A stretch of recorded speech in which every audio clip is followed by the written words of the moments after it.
Hey everybody, it's Tripl-L here to talk about the world's finest assassin episode. Well, actually, this video is going to be a little bit different. It's going to be episode 1 and 2. So just letting you know what happened here. I recorded episode 1, but it took me a week to edit it because I got too busy. So what you're going to see is after this little bit, you're going to go into the episode 1 review, and then you're going to go into the episode 2 review. The episode 1 review were my thoughts a week ago. So one thing to keep in mind here is that a lot of my criticisms and concerns, episode 2 did answer them. So when you go into episode 1, keep that in mind. Now, just to very quickly address episode 2, and in terms of my criticisms that I had for episode 1, I feel like some of them were well warranted. Some of my concerns were answered in episode 2, which I really appreciated, and I will explain in the episode 2 part of the review. But I will say my concerns were well warranted. When you look at episode 2 and you look at episode 1, really, there's only one portion of episode 1 that actually is worthwhile. When you look at episode 1, the first 7 minutes are largely unnecessary, and I'm pretty sure are only there for marketing purposes. And the extended time that you spend with the assassin in Earth, in the desert with the drone strike, that part is largely unnecessary. I think when you compare adaptations, the manga has a better start. And when you're looking at episode 2, I do think a good chunk of episode 2 could have been in episode 1 and could have made that episode better. So it's actually pretty cool to see here. And you will note that one of my concerns in episode 1 is that this is a slow series, and that's why episode 1 was so strange. Now when you look at episode 2, it is a slow series. You see what's going on here, and it justifies why, or it might be the reason why episode 1 was so vapid in general. It's because they don't have a lot of confidence in the excitement that's coming out of the material, even though technically I found episode 2 to be wildly superior, just in terms of information density and delivery. So enjoy the episode 1 review, and then episode 2 review will be right after that. You'll see it when you come back to this screen here. Hey everybody, it's Tripl-L coming in to talk about the world's finest assassin, or whatever it's called. What is it? The world's finest assassin is reincarnated in a different world as an aristocrat. Episode 1, and probably episode 2 depending on what time I get this video out. Anyway, I'm actually really excited to talk about this one, guys. Because you already saw the title here. I'm really caught in this place of style and substance and what exactly is winning out here. And if you know me and you know my style, I get really excited when I think something is bad. I think Finest Assassin, as a first episode, is not particularly great for certain metrics. I think if you want an easy, fun time, I think Finest Assassin will probably end up doing that. But what I find ultimately very interesting is that the Finest Assassin episode 1 is not that great. I do believe it is more style over substance, and I really feel that that idea is reflected everywhere in that first episode. And I do feel that in a way the anime has already kind of agreed with that. When I'm looking at the first episode of Finest Assassin, honestly, I feel like the anime staff itself doesn't have any faith in what they're adapting either. And that is really interesting and should be considered, because at the end of the day, what's interesting here is that when it comes to the anime adaptation, this isn't a case of like some random author just wanting to do whatever they think is cool. With the anime adaptation, there is a very concentrated effort to try and make this thing profitable. There are people sitting in a room, and they sit down, and everything that happens in the episode is the product of ultimately discussions centered around, hey, how do we get people to watch this show? So, with that little bit of a pre-talk out of the way, let's tackle this, and let me break down for you why Finest Assassin is more style over substance. And just to give you the quick thing, if you want to see the differences, if you really want to understand the differences between Finest Assassin and other things, go and watch Faraway Paladin. If you watch Faraway Paladin, you will understand firsthand what exactly makes Finest Assassin weaker in comparison to other information-dense isekai. And remember, one of the big things that's going to be happening here, Finest Assassin is probably going to be relatively shallow, given the first episode. And what you're going to be looking at for Finest Assassin is whether or not it's entertaining. Now let's begin. Let's start breaking it down. So the first thing worth talking about is really this 8 or 9 minute segment at the beginning, this cold open. This segment by itself was what pretty much told me that the anime production here has compromised faith in the adaptation. The reason is because of what they ultimately did here. I've read a few of the Finest Assassin chapters a long time ago. I know that this is a slow story.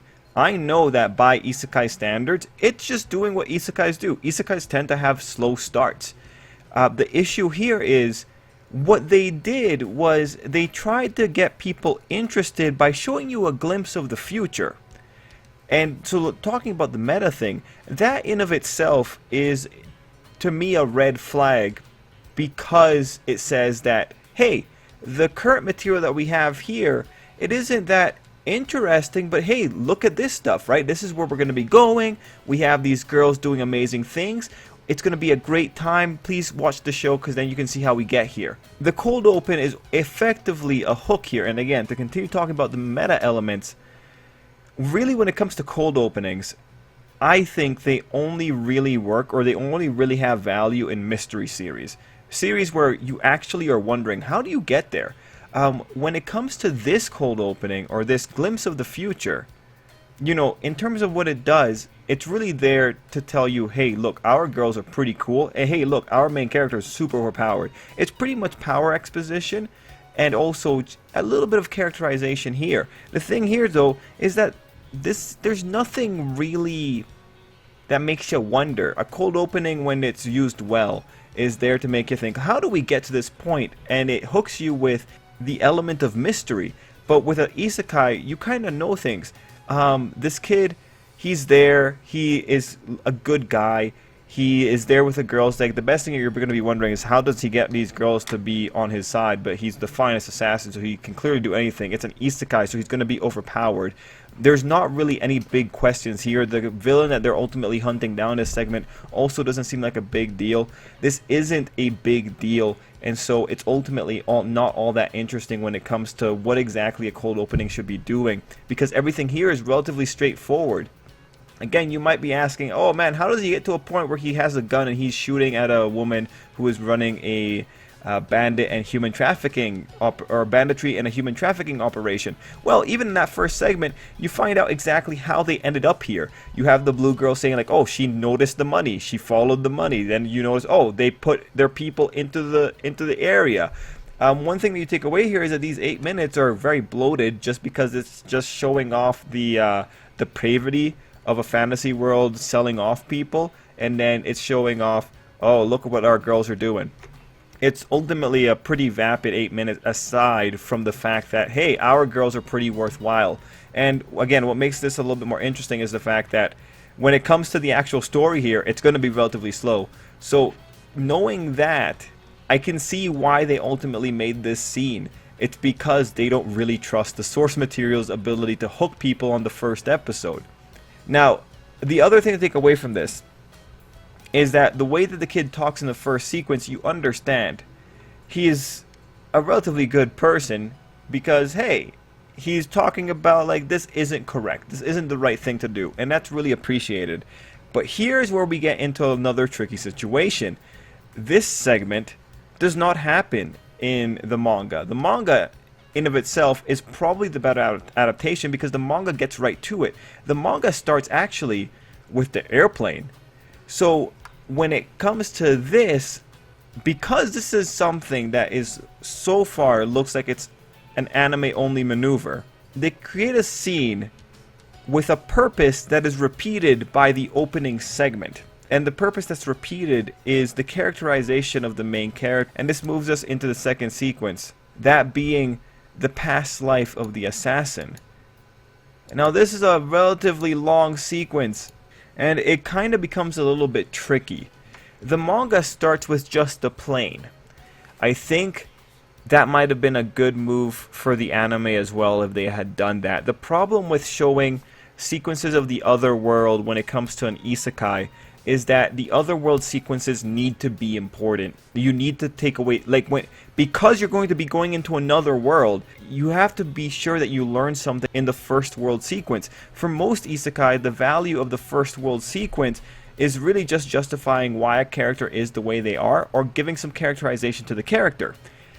When you look at that first world sequence, it's pretty clear. You are getting characterization for the character. You're learning what he is about.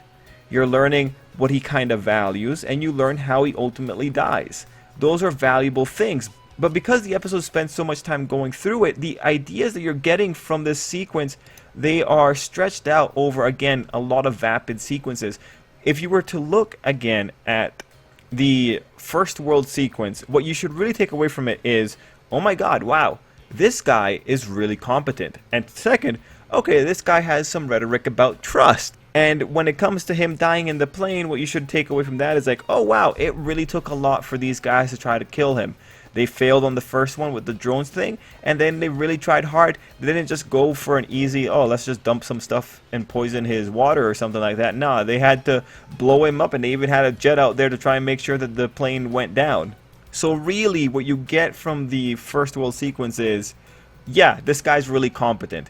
Which, if that wasn't clear in the first sequence of the flash forward to his life as an assassin, then I'm not sure if you were watching the anime and paying attention. It's already pretty vapid, so you might have missed the small moments that gave you any indication of this guy's character.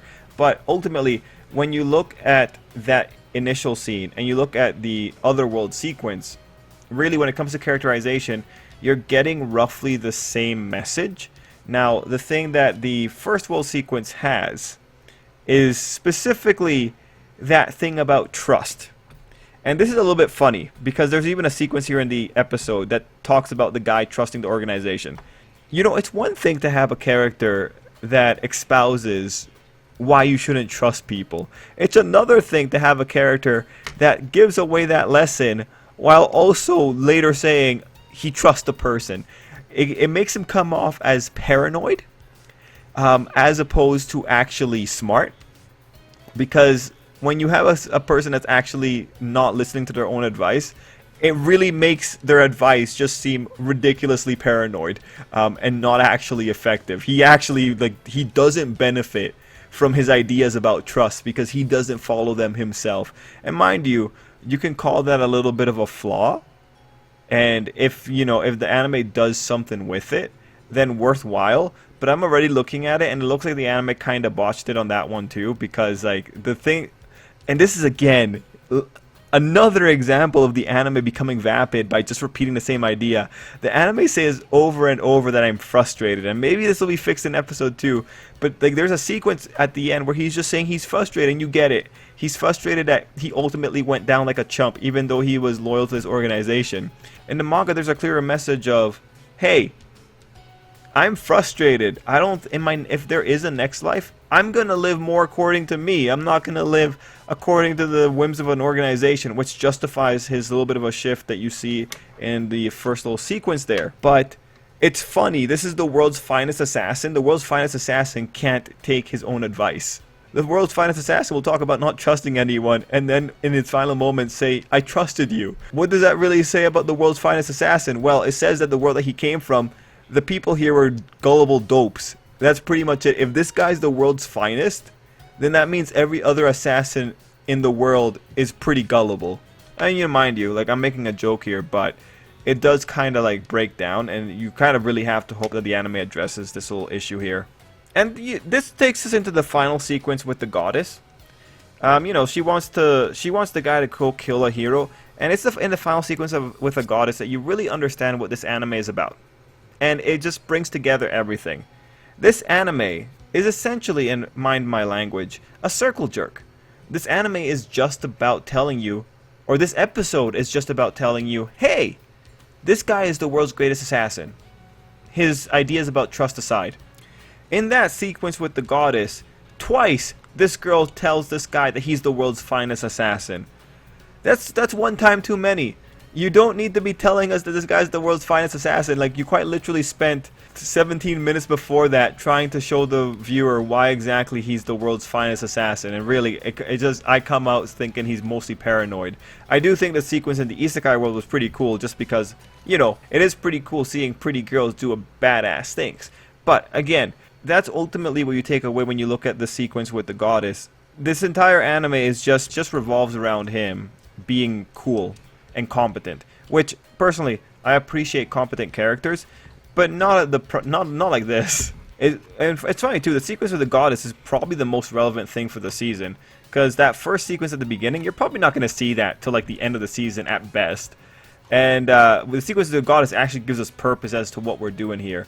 Ultimately, when you look at the first episode, what you really have to be worried about is the anime's potential lack of putting in relevant information.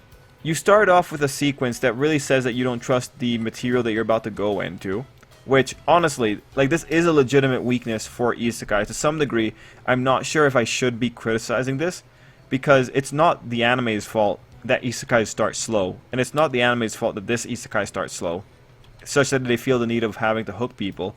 Like, at that point, you're making a marketing decision. The otherworld sequence takes a little bit too long when you look at the purposes, that being characterization, largely touched on in the previous moments. And finally, the sequence with the goddess is kind of self-congratulatory, but it serves the ultimate purpose. You have to really hope that episode 2 comes in with significant detail, but when you look at it again, this is a show about talking about why this guy is so great. But again, this is a show that's less about information density and more about saying, like, hey, look at this really amazing guy. Look at him do things in a world with people that he outmatches. So, isekai fans, as you go into the season, I really do think this is going to be the big thing for the show. It's going to be seeing how much information do they give you and how much stylish sequences do they give you. If World's Finest Assassin is entertaining, I think it's going to be good, but for right now, I think it's very likely that this is going to be just a very light show, and it's probably going to be very good for casuals, because there's not going to be a lot that you have to actually pay attention to. You can just watch flashy sequences and watch cute girls do cute things, and I think you'll be pretty happy. Anyway, hey, episode 2. Let me bring up my notes. I think I have 17 detailed notes here. What I will say is that episode 2 is the introduction into the reincarnated life. If you look at episode 2, it really has two portions, that being the goddess portion and the not goddess portion. The majority of the goddess portion could have just been shoved in to episode 1. Remove the 7 minutes at the beginning, which is a cold open. It just tells you, like, hey guys, look, we have pretty girls doing cute things. Don't worry, we're eventually going to get there. You could have gotten rid of that, could have gotten rid of the drone sequence, could have just adapted the manga the way it was, and you could have shoved episode 2's material there. It would have, you know, this is probably one of those anime that probably would have done better with having 2 episodes coming out on the same day. But again, you know, choices for adaptations. Overall, episode 2 is the one that comes with all the isekai ground laying. And honestly, there is some rhetoric here, or there are some setups here that I thought were really good for isekai in terms of, you know, self-awareness and all that kind of stuff. So it's just really unfortunate. Episode 2 is just so wildly superior because, again, episode 1 gives you nothing to really work with, and episode 2 is just, again, so much more interesting. So let's just jump in. Episode 2, we started with this quick rundown of the reincarnation rules. And when it comes to the reincarnation rules, pretty standard, makes sense, cleaning up the soul and putting it back in. You know, reincarnation theory doesn't really have that many... if you know all the reincarnation theories from the big spiritual systems in the world, you're not really surprised by this.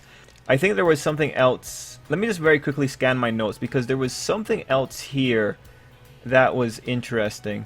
Oh yeah, the thing that I found really interesting in this bit was her talking about what's correct and what isn't, when they were asking, like, is it okay for you to actually bring in someone here? I think this might have happened later. Apologies because I don't have the timeline here written correctly. Yeah, why it's okay to summon him. You know what, I'll leave that note for later. But when it came to the reincarnation rules, I thought that was pretty good. The next thing that was really important was the assassin's thoughts. He doesn't want to be a tool, and this is something that I was concerned about from the first episode, because I was concerned that they might just kind of skim over this, but thankfully they didn't. They let him explain himself. He has all these feelings. He tempered them because he was a professional, and yeah, he doesn't want to be a tool anymore. He wants to live his life. And this is really important just because it kind of establishes what he's doing in the next life. Now, mind you, when it comes to episode 1, you don't need that sequence in the desert to create that justification. Heck, you can just have him tell us that. The way that it's written, it's very self-explanatory. But what's important here is that they kept his motivation, or what he wants to do himself, which I think is really important for this kind of thing. Next thing, I thought we had something really unique, that being that he has an 18 years time limit. The 18 years time limit is cool. You don't usually get that kind of thing. And when you find out the whole thing about the hero being the hero's going to kill the Demon Lord in 16 years, what you really take away from this is like, oh, okay, so you really have 2 years to get this guy dead after the point where you're allowed to kill him. So you have a 2-year time window. So that's really interesting, and it's because the hero's going to ruin the world, which leads me to the next thing, that the goddess has the ability to see time, or see the future. Now, this is probably one of the more concerning things, because once you bring in the ability to see the future, I have to kind of wonder what it is exactly, like, what, it's just, are we sure that you can actually see a future or the potential future? How exactly does the future seeing work? Once you're bringing in knowledge of the future, you have to really ask, how exactly is this going to work out here? Like, what are the rules that govern your particular timeline? Because is this a situation where your actions are going to lead to the hero destroying the world? Or is this just flat out, oh yeah, no, I can see the future. I can change the future too without causing a situation where we're locked into a future. Don't worry about it. So we're going to put you in here. Because the other thing, if she can see the future, can she see the future of the assassin killing the hero the moment that she brings him in there? So this is a little bit of a tricky situation. It also depends on whether or not she's telling the truth. But once this got brought in, interesting. This is a really interesting note. Moving on. The goddess had a note about only the assassin, or only an assassin can kill a hero, and like not a warrior, not a mage. So this one is kind of weird. First off, I get the spirit of what she's saying.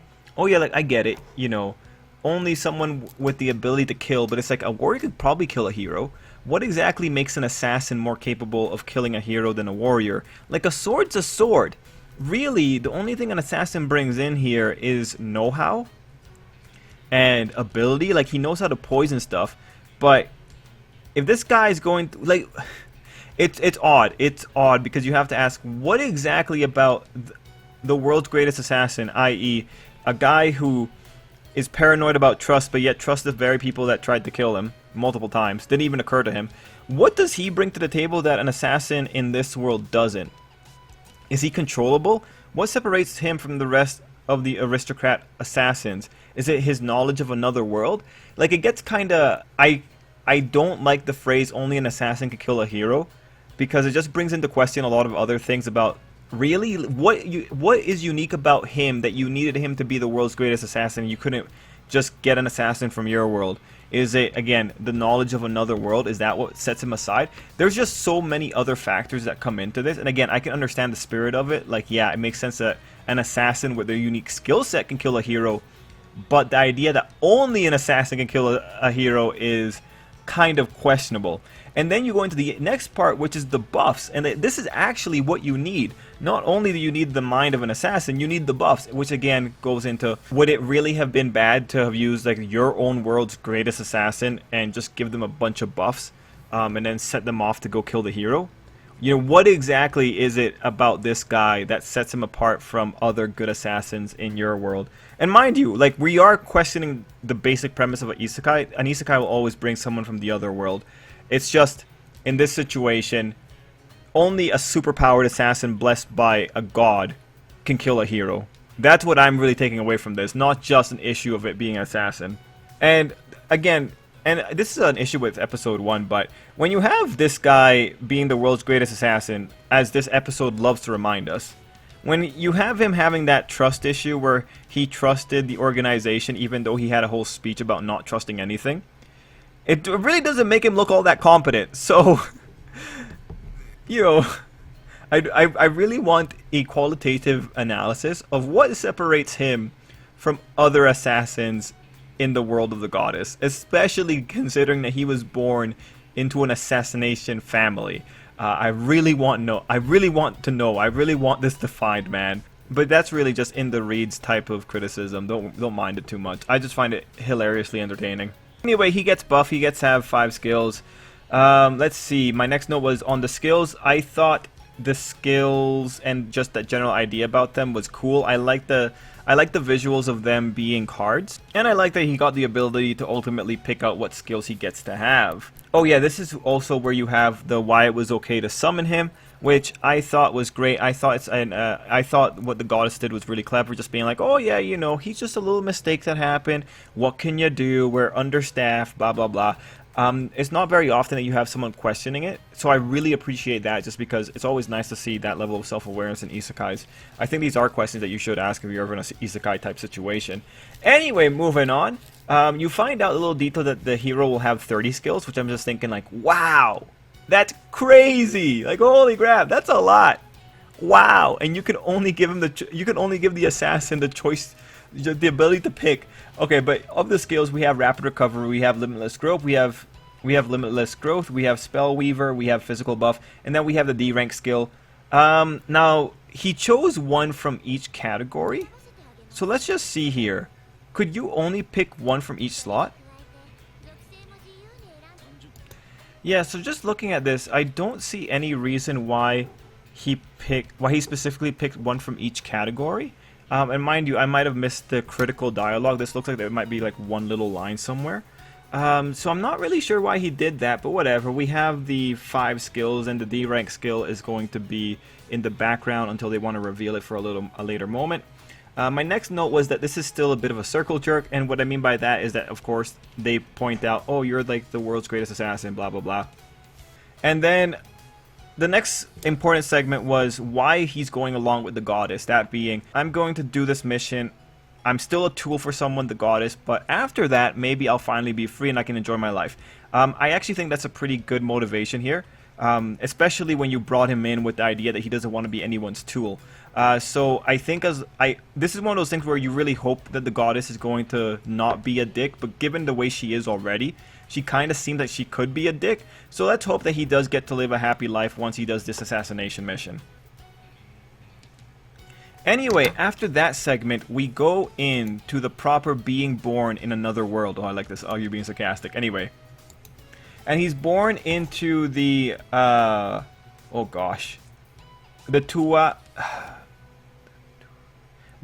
Day family, and Lug is his name. Now, I'm not sure if you can notice from the names, but that's Celtic. So I don't know if this series actually has Celtic influence aside from the family, but we'll have to see. Anyway, they're an assassination family, and we get to meet them. I think overall, I like the family. I like them in the manga. I like them here. I think they're really cool. I think his dad's really cool. Anyway, this entire segment in the other world is mostly introductory, with a lot of family time and just showing off competence. There's no way that you come out of this thinking like, oh, the kid's not competent, especially when he's doing the hunting. Now, there is a style that the author had in this particular one where he has the kid narrate everything he's doing, which is just, again, to illustrate competence. I'm sure that all the stuff the author pointed out was stuff that he read from a book, so I'm not going to complain with any of the logic, be it hunting or cooking. After we get just the wonderful times with the family, the wonderful slice of life, we have the training ground scene. Now, for the purposes of staying on YouTube, I'm not going to show any of the training ground sequence, but that's just pretty much where we got the introduction to the family being an assassin family properly. We also have pretty interesting rhetoric, that being what exactly the assassin aristocrats are. They are doctors with one hand and killers with the other hand, making sure that the kingdom stays at peace. I actually like that particular kind of ideals. It seems like they're lawful neutral. You could even say that maybe they're lawful good, but I think lawful neutral would be the better descriptor. Yeah, that was good. Then we have the mystic eyes and the zoom in power. So this is the special eyes of the family. I thought this portion was fun, and it's cool that he is set up for success with these powers. My final notes are, the mom is fun, and we have Dia at the end of the episode. She's top 5. She wants to make a big deal of herself, but really, like, top 5, that means there's 4 people above you, most likely, because I doubt if you were top 4, you would have said it. So you're not that great. And she comes in just showing off power, just to make a statement of like, oh yeah, I'm super cool. I'm sure she is. We'll see how this goes in the future. But overall, with the world's finest assassin, episode 2 is better. Just on paper, there's no way around it. Episode 2 is better. There's more worthwhile things coming into episode 2 that are going to be more impactful for the future, and I really appreciate it. And I of course, I always love some clever writing in isekais, especially when it comes to the setup. So that got a big pass from me. Guys, let me know what you thought down below. This was the end of a very long video, and till next time, I hope you have an absolutely great day.